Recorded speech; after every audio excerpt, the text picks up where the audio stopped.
Researchers from Mulago National Referral Hospital, in collaboration with the Makerere University Lung Institute, embarked on a 6-month study from July to December 2022.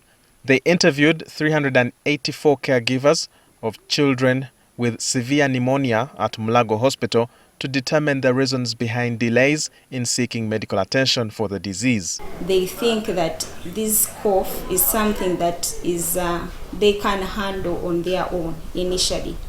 So you see that a child has cough and they have fevers, but then the mother, for several other reasons, decides to go and buy paracetamol and first give the child to see response. Try maybe amoxicillin from a drug shop they buy on their own, or actually go to these the owners of the drug shops and say, my child has a cough, what can you recommend?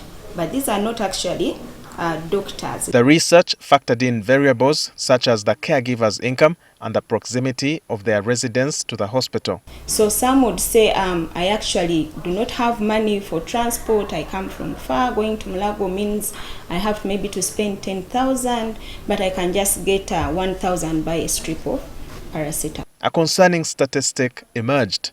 It shows that 3 in every 10 Ugandan children afflicted by pneumonia succumb to the severe progression of the disease. Despite the implementation of a pneumococcal vaccination schedule at 6, 10 and 14 weeks for Ugandan children, the question remains, why does the pneumonia crisis persist?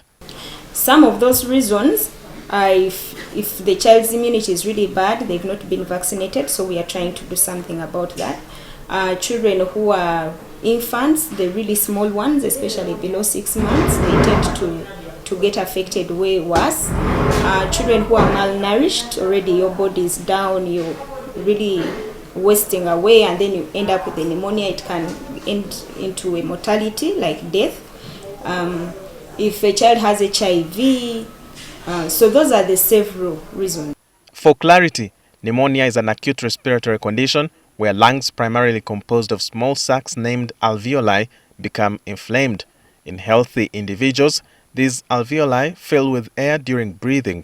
However, in pneumonia patients, these sacs are congested with pus and other fluids, leading to painful breathing and decreased oxygen supply.